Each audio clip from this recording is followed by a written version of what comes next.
dito sa ano, sa New York.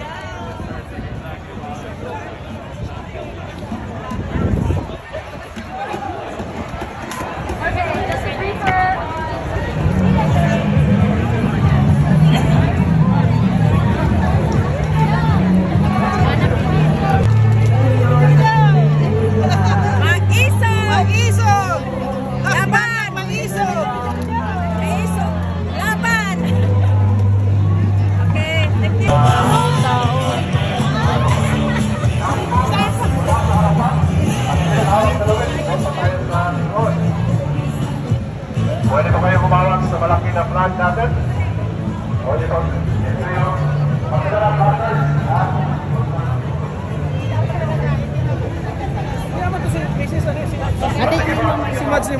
Ate, asa man ang t-shirt na balik? T-shirt na dito, anak. Dito, Ang kinsa. doon. Dahil lang kayo. Go straight. Kasi niyo sa tayo. Ano ko ba sa line mo? Tita. You want the flag? Straight daw. Hindi, nahanap ko yung nagtinda ng t-shirt. Dito. Ah. Ano sa'yo? Ano? Yes, so ayan, dito yung...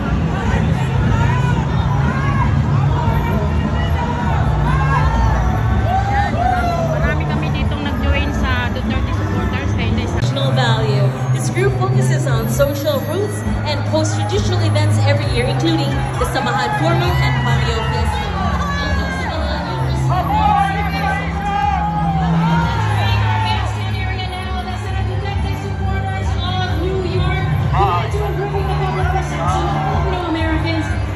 Promoting transparency in government policies and for better community understanding. Thank you for joining us. Supporting global efforts again towards these goals and accountability and peace. SDSNY champions democratic principles for human rights, including freedom of speech, peaceful assembly, taking a strong stance against corruption.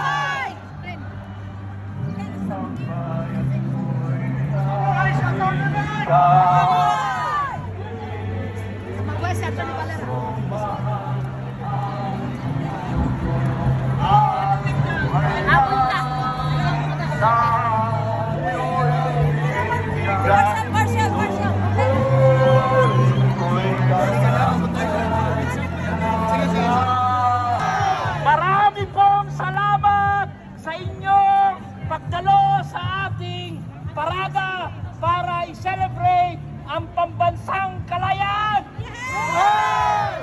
Mabuhay po si Atty. Vic!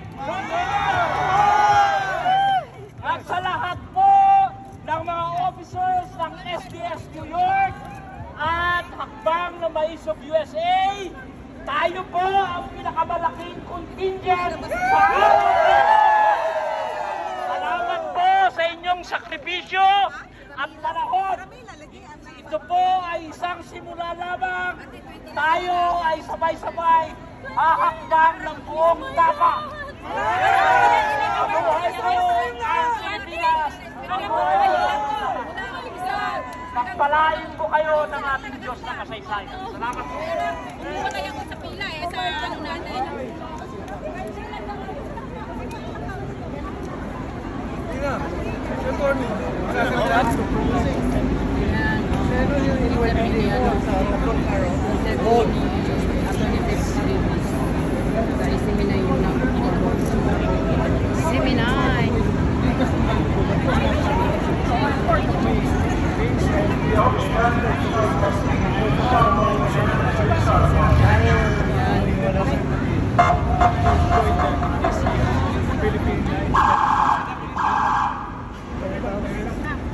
And finally, Attorney, your message po sa ating mga kababayan. Kaya pati dito.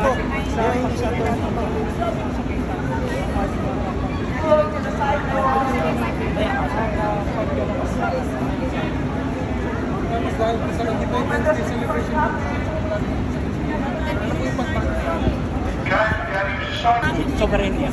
So, napakahalaga sa amin ito dahil yung pagdalo ni Atty. Vic Rodriguez, yung pagsuporta ng lahat ng mga iba't ibang maisog sa iba't ibang bansa, nagbigay po yan at nagdulot sa amin ng inspirasyon na kami ay lalong kikilos ng meron ng mga planado na ito po ay mga kilos protesta na kung saan ay ito ay mapayapa at sang-ayon sa saligang batas ng Pilipinas at saligang batas ng Amerika. So ito po ay pag-uusapan natin at hinihikayat natin ang mga Filipino-Americans na mag-import po tayo dahil hindi nila po isipin lang yung ating hinaharap, yung ating future. Yung mga anak natin, yung next generation, pag-usapan po natin at bigyan natin ng tunay na kapayapaan at tunay na kalayaan ng ating bansa. Siya na nag-iisa po sa aming parin. At dalangin po namin naman na pagpalain po nito ang lahat ng sumali at ang lahat din po ng mga sumuporta sa amin na nasa mga gilid-gilid lang po ng daan, ngunit sumisigaw sila ng pagbabago. Pagpalain niyo ang bawat isang Pilipino, Ama, at lalong-lalo na ang aming mahal na Pangulo, si dito sa US, Pangulo ng SDS, Mighty at Pangulo ng Maisog. Pagpalain po ninyo, Ama, dito sa US. Hallelujah. Lalong-lalo na sila ni Atty. Rodriguez at ganoon din si Atty. Valera, Mighty, at ang lahat ng mga leaders na nailugmok sa kanilang mga posisyon sa SDS at sa Maisog.